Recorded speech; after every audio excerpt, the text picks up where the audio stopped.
In the next couple of lessons, we're going to be comparing and contrasting renting a home versus buying a home. And in this particular lesson, we are looking at renting a home. So we're going to start by listing some of the advantages and disadvantages to renting versus buying. So under advantages, we could say that rent is often cheaper than a mortgage payment.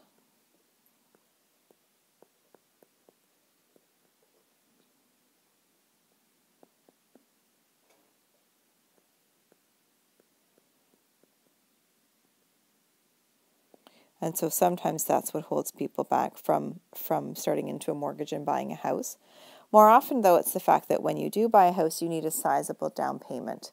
So an advantage to renting would be that there is no large down payment.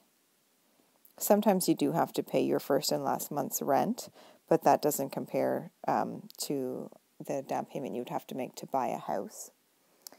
Another advantage to renting a home is that you don't have as many large major expenses. The landlord is responsible for all of your major repairs, so that is another financial consideration.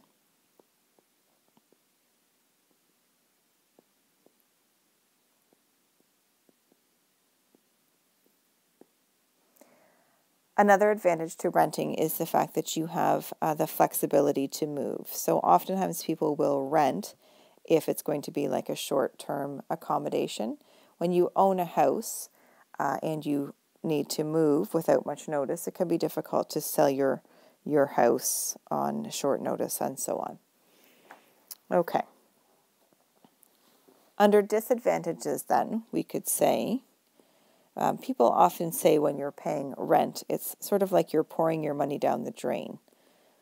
So I don't know if you've heard that saying before, but basically that means since you don't actually own anything in the end, you don't have anything to show for that money the way you do when you buy a house, and you could sell it and then get a good portion of your money, actually more money usually than what you paid into it, back out of it. Another disadvantage is that you can't make any renovations or personal touches to the house. Oftentimes landlords don't even want you to paint.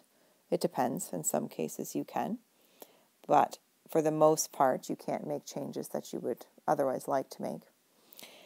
And whereas it can be an advantage that the landlord is responsible for major repairs and fixes, it could also be a disadvantage because you are relying on the landlord for repairs. And I say that's a disadvantage because sometimes it could be annoying to have to wait for them to, get the repairman in to fix something or so on. Whereas if you own the house, you're responsible for doing that, and therefore you could make that happen a little more quickly. So there are lots of advantages and disadvantages of each, and there we've just listed a few for you to think about. Next, we have some terminology that you need to be familiar with, and some of them I'm sure you already are. So a tenant is someone who rents an accommodation. The landlord is the person who owns it. The lease is the agreement between those two parties that outlines the terms of the property rental. Your fixed expenses are regular occurring expenses that are often the same from one period to the next, which is often monthly. So for example, a rent payment. Your variable expenses are expenses that may change in frequency and or amount. So for example, your groceries, your utilities, will likely be similar from month to month, but they will vary somewhat, and you need to keep that in mind when you're budgeting. And utilities are services such as water, electricity, and heating. So next we're going to go through an example of calculating monthly expenses. So it says Melanie is in her third year of college and is a tenant in the basement apartment of a house. Her rent is $525 per month plus utilities. Every 2 months she receives an electricity bill that averages $130, and every 4 months she receives a water bill for approximately $220. Every month she gets a cable bill for $53, and she also purchases a $10 cell phone time card each month. Calculate her average monthly expenses. So let's go through one by one and figure out what each of these things would be monthly. Rent is already expressed as a monthly rate. So her rent is $525 per month. Now, her electricity, it says, costs about $130 every 2 months. So if we divide 130 by 2, that comes out to approximately $65 per month. Then it says her water bill comes every 4 months and is approximately $220. So if we divide that by 4, it gives us a monthly rate of $55. Her cable bill is $53 a month. And her cell phone card costs an additional $10 per month. So then we're going to go through and add up all these monthly amounts. So her total monthly expenses add up to $708. Estimate her total expenses from September to April. So that would be 8 months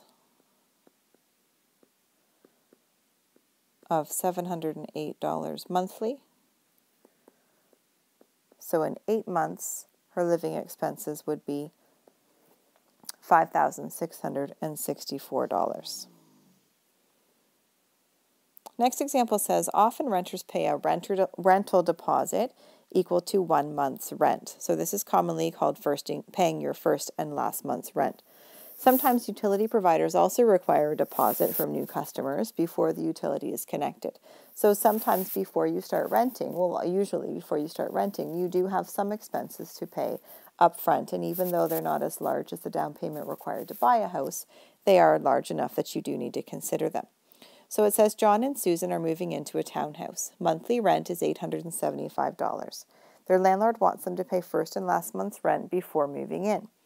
The local electricity provider requires a $200 deposit to set them up as customers, and the natural gas provider requires a $150 deposit. How much will John and Susan be required to pay before they move into their apartment? So they have to pay 2 months' rent. So 875 times 2 is 1,750. So we have to pay that. Plus, they have to pay the $200 deposit for the electricity, and they have to pay the $150 deposit to natural gas.